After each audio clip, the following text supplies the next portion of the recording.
Hi, Donna. Hi there. Can you tell me a little bit about yourself and why you're here today? Well, I was born in Augusta, and I have a lot of family things that I'm looking for a home for.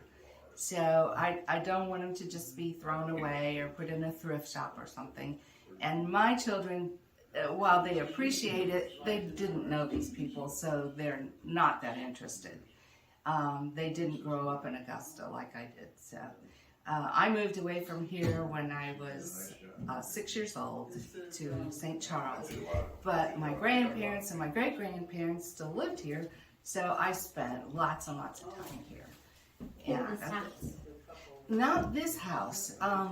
The Salmon Farm is where it was the commercial farm, and then it was the Salmon Farm. Yeah. Which is now all grapes. It's, it was my grandmother sold the property, and it's nice to me because it's beautiful now and all of that. But the homestead there is gone. It was demolished. So all I have of that is fond memories. Sure. But you said you remembered coming to this home? Oh yeah. My great aunt lived here. And she lived here with her sister, Lucinda. Her name was Erna Solomon. Yes. And her sister, Lucinda, lived here with her. And Lucinda had scarlet fever when she was very small. So she had kind of the mental capacity of a 3-year-old.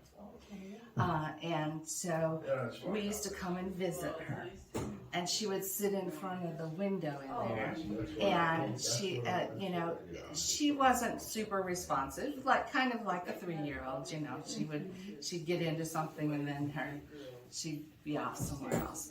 But I remember coming here, and it was just kind of interesting when I saw that it was a museum. Oh, isn't that crazy? Yeah. Well, we've had some questions about the house itself because when it became a museum, they did refurbishing here, renovating. In the 70s, I believe, is when Okay. the town, after Erna died, it was purchased, all this property was purchased by the town, and part of it became the town park, and then they decided to make this into a museum.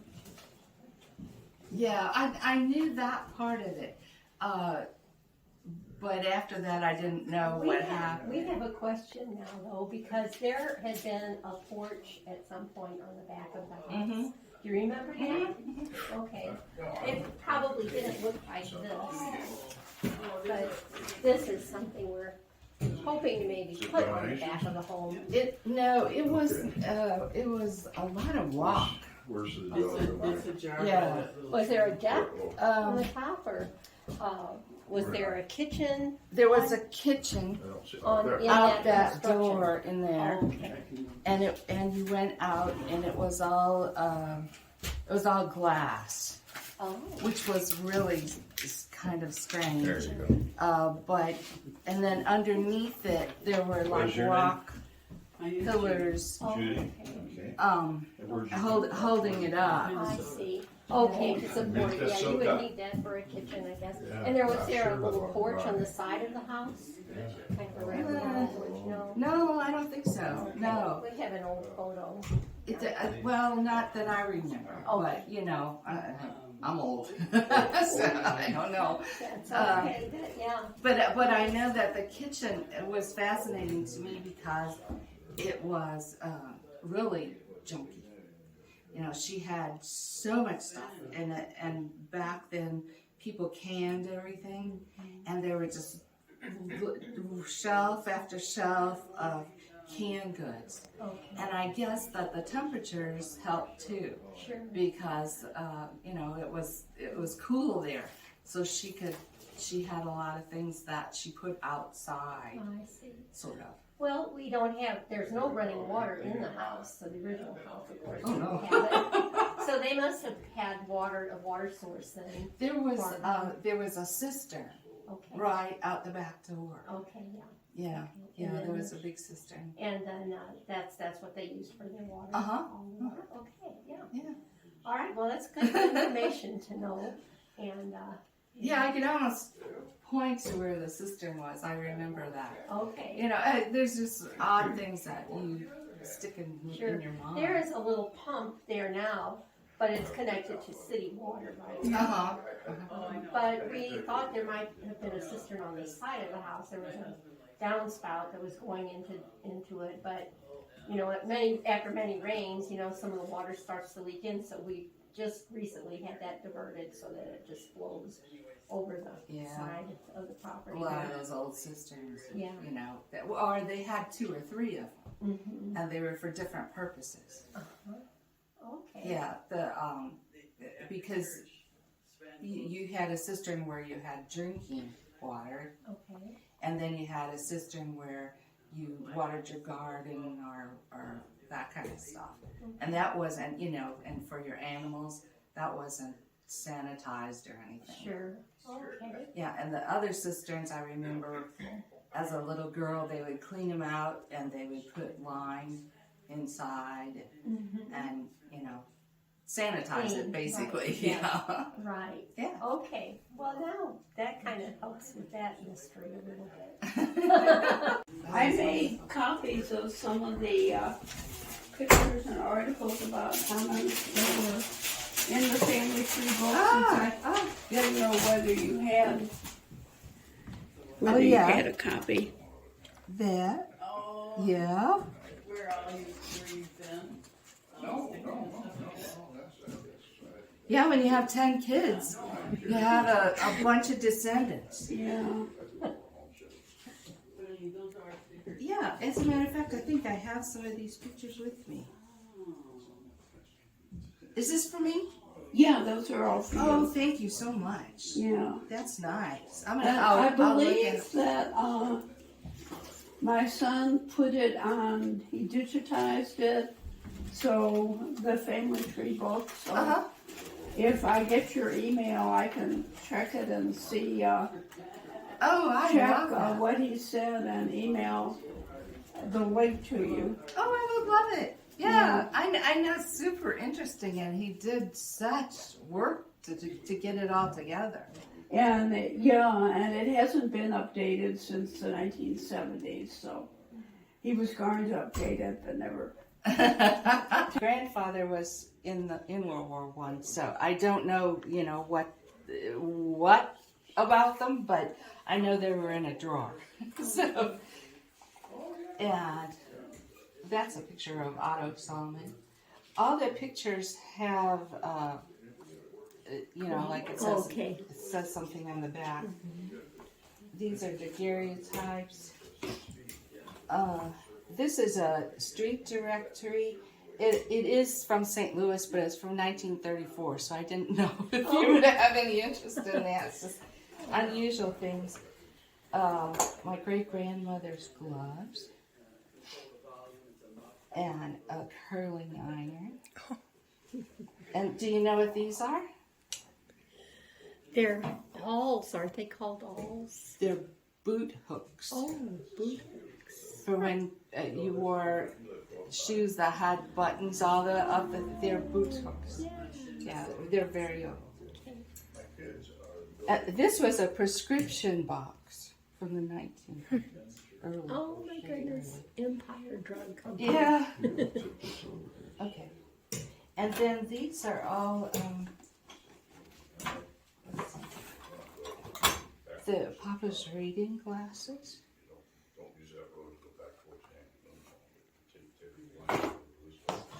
His razor.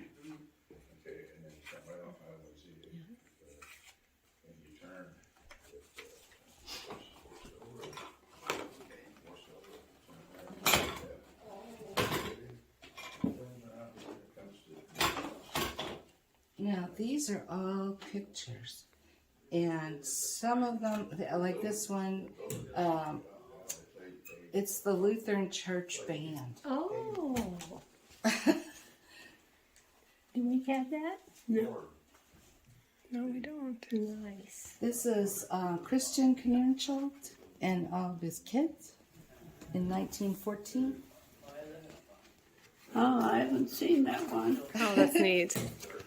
And you probably recognize this. Oh, yeah. Yeah. That was where all the kids were born. Just like home, Ellen. Yeah.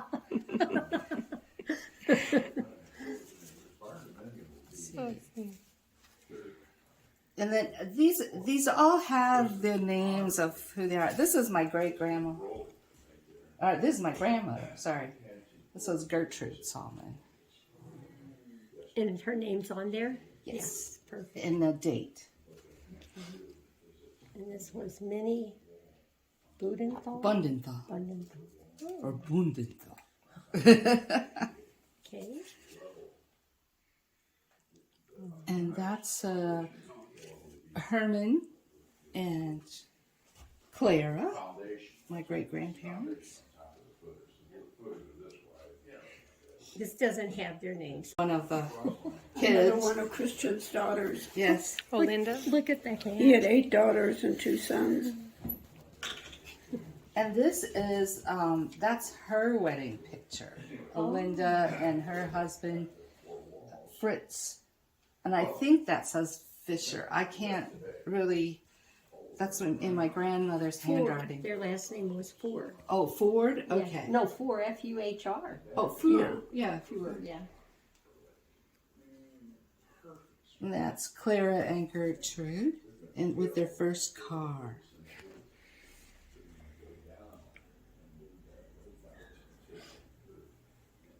And these are, you'll recognize all the names, but there's Knerchels and Mussmans and Campaigners, and they're World War One. Oh my gosh. Oh, yeah. Names. All names from around here. Yeah, oh yeah. And then here's the Knerchel Herman's family with his 2 kids. These are great photos. They are. I'm so glad they're marked. Oh, and this house is still there? No, the house No. isn't there. Yeah. Tony bought the property. And Right. Oh, the end of Nam Road. It was sold to Hoffman's. Sure. Okay. Okay, yeah. That was that's another one of those pictures. I Oh, think yeah, you have yeah. that one. I gave you a copy of that one. Yeah, yeah. That's a great shot. Yeah, it is. Great document. And there's some more. Those are my great grandmother. So it's Clara Bundenthal and her sisters. Oh. And then here's this is a school picture. And those just little Oh, ones. at the Lutheran Church, huh? Uh-huh. Donna, would you Yeah, I went to write the her name on the back of that boot? this little book is a book that they took into war. So I don't know if you know, like I said, there are things here that I don't know if you want them or not. This is a super old shaving brush. And I brought you some keys. Maybe they fit something here. Anyway, I don't know if you want this stuff. Sure. Or, Yes. a whole bunch of notes about the founding and naming of Augusta. Oh. And this, by the handwriting, I can tell that my great-grandfather wrote this. He had beautiful handwriting. So I'm going to leave this with you, and somebody can look at it and investigate it. Yeah, I'll check it out. That has always been a mystery. In Augusta County. So since he founded the town, it would seem like, you know, there's no records of him because in the War of 1812, all the records were burned by the British. So there's no record of his living there, but it always seemed like it would be likely. So. Well, you can see if you can glean any more information out of that. I didn't read it. I just, I looked at it to see what it was, and I thought, well, I'll put this in better hands. Oh, thank you. We So anyway, appreciate it. if you want this stuff, it's yours. Oh, that's so nice. to This hear. this is the original marriage certificate, and that came from the church. So that's from the Lutheran Church, and you can probably recognize some of the signers. The minister when my great grandparents were married was Bundenthal. And so my great grandpa married the minister's daughter. Okay, I see. He got the property out of town, and Edwin got the home place. I don't know. Yeah, it never made much sense. He loved it out there though. Yeah, Maybe he wanted to, to live further away. Who could knows? be. Who knows? I don't know. And maybe Christian wasn't ready to turn it over. That could be. Yeah. And so when he got married, then they moved. Yeah, They moved to their own place. yeah. But that was some property that Christian had bought earlier. Out there where Otto and Gertrude lived. Uh-huh. Yeah. Did you know them? Did you know them? Yeah, I did. Yeah. I was at their house a couple of times. Once when Bob was talking about family history, and then I belonged to the Extension Club, and we had a meeting out there once. Ah, I see. So, That house was very interesting because the original log cabin was very small. But they built that house over the top of it. So as a kid, I would go into the attic, and you could just slide this little door, and you could actually go out on the roof of the log cabin. It was just one of those hide and seek kind of one of things. those things that kids do. Yeah. And I remember it very well. It was fun. It was lots of fun. But I loved it out there. It was wonderful. So you're okay. So this was your great grandfather, Otto. Herman. Otto was your grandfather, Exactly. and you said that where did you live in Augusta then?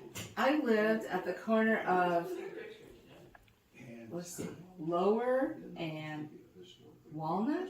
Is that it? Okay, where the Old post office is, or where the Eagle is now, maybe?